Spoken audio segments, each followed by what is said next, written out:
10.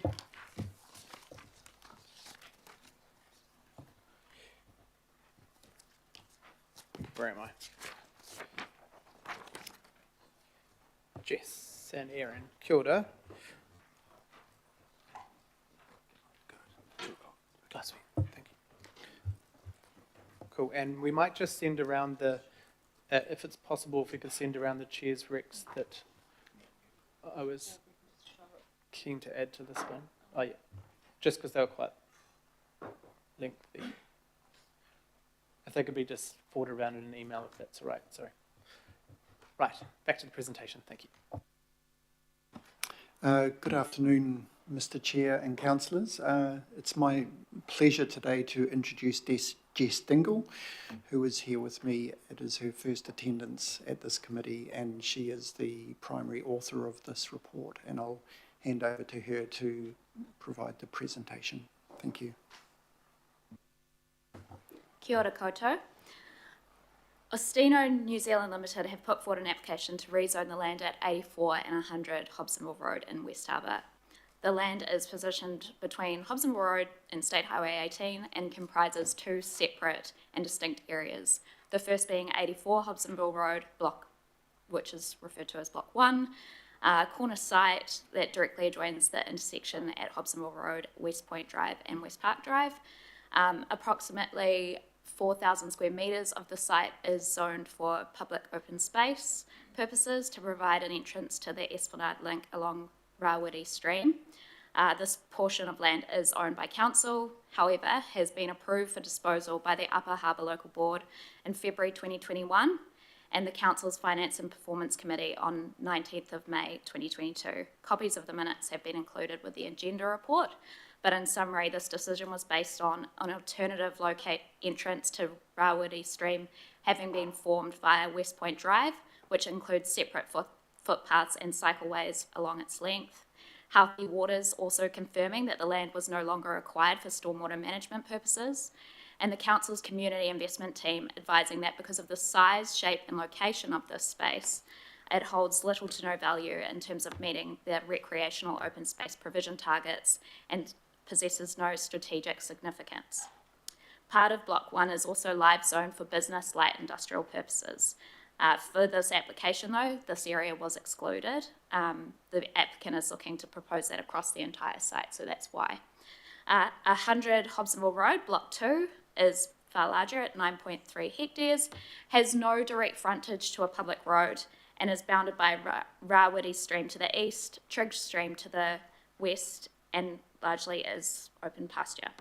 Overall, the land is identified as sitting within a transitional landscape with emerging business and industrial development to the east, well-established housing to the south, and peri-rural lifestyle blocks to the west.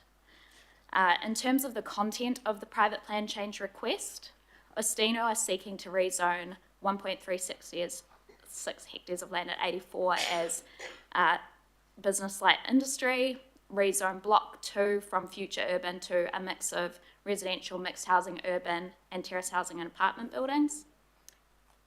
They're looking to extend existing and operative Hobsonville Corridor Precinct to include all of Block 1.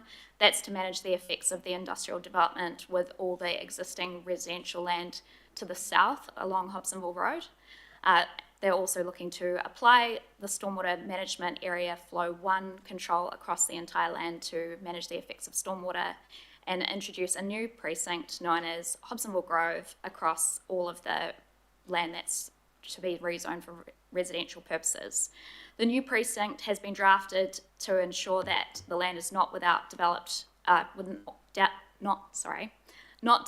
without adequate wastewater, water and transport infrastructure and network connections in place. It also enables the establishment of a small-scale neighbourhood centre and a local park and incorporates the medium density residential standards. Ostino have supplied a range of specialist reports to support this application, even though the FDS had identified it as not being development ready until 2035. All of the council experts, and CCOs, including Auckland Transport and Watercare, have confirmed that this site could be developed without necessarily meeting the prerequisites that have been identified under the FDS. And and have agreed that sufficient information has been provided for the request to be notified. In terms of the main issues, these relate to stormwater and flooding, the management of stormwater across the site, particularly with respect to the receiving stream environments, the absence of references to an approved stormwater management plan in the new precinct provisions, and the effects of flooding downstream from the plan change area, particularly with respect to a few of water care assets such as the pump station and the property 27 Trigg Road, which the site backs onto. In addition, AT have noted their concerns around the lack of certainty for transport connections towards Trigg Road, and other concerns that have been raised have been the interface between the light industrial to what will be anticipated residential to the west of Block 1, the loss of the public open space, in particular that the new precinct doesn't have enough safeguards for open space provisions across Block 2. The feasibility of the neighbourhood centre has also come into question simply because it doesn't have frontage to an arterial. It is also inconsistent with what has been identified under the Whenua structure plan, and the absence of an acoustic assessment. AT have been concerned that because Block 2 backs onto the Spedding Road designation, they're concerned about the interface for future residents. And while these issues have been identified, it's considered that they can be managed and addressed through the submission and hearings process. And on that note, that the request should be accepted. Thank you. Right. Thank you so much. Yes, that was, I know it's, a huge amount of work to get this to this stage, and thank you for trying to get our heads around it with all that information. So kia ora, and thank you. So the chairs, I'm happy to move. I don't know if one of the local councillors wanted a second. If you don't, that's fine. Okay, cool. I just, okay, Councillor Henderson was second. I've just got the recommendations from Councillor Dalton and I from the pre-agenda we've just sent around. So that's around a submission on our concerns. We can add more if there are other concerns. But the first question is from Member Ashby, and then I'll go to Councillor Watson. Kia ora. Good to see you both, and thank you for the report.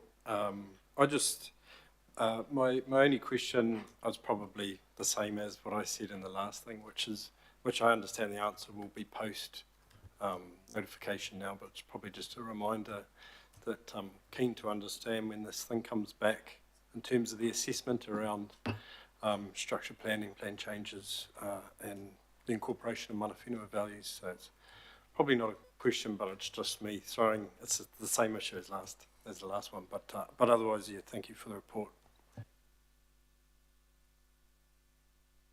The applicant has had endorsed for a cultural impact assessment to be carried out for the site, and that's been conducted by Ashley from Takara Maki. The report had identified namely their concern around stormwater management, but also identified that the fact that the site is within a culturally significant landscape. The concerns around stormwater management, as I understand, have been addressed. The applicant had since supplied all the details around the stormwater management plan because that, from the reporting, seemed to be the most critical issue from a cultural impact perspective, and they'd reviewed the stormwater management plan and were satisfied that it could address and resolve their concerns. And then in terms of all the other earthworks monitoring and all of that, they were satisfied that it could be accepted and addressed through the resource consenting process. Thank you. All good, member. Councillor Watson. Yeah, thanks for the report. Very comprehensive one. I just wanted to just get clear in my mind of this the kind of evolving commentary on the 3,851 metres of open that was owned by the council and zoned for open space to provide initially in a link, Esplanade link to Rauere Stream. Now, what you've said is that they've found another entry point to that, so that takes care of that.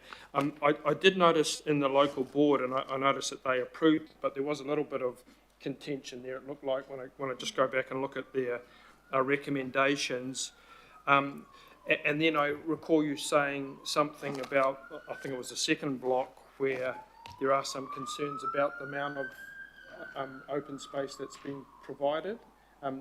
Could you just sort of tie those all together? I understand about the 3851, but just the areas as a whole as it goes to open space. Thanks.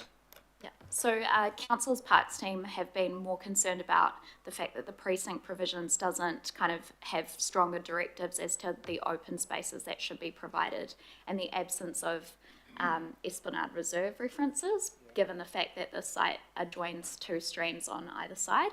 So their concern has been more around, well, the precinct should be directing more of the design around the open space and have a bit more certainty around the size to ensure it's fit for purpose for the future residents. So that in terms of kind of that,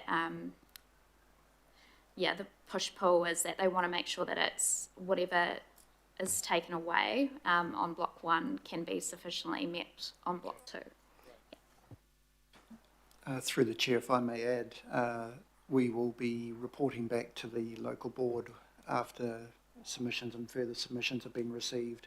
So I expect the board will take interest in the open space matters that are raised through submissions and are being addressed. So hoping to circle back to the issues that you refer to in terms of their decision making back in 2021.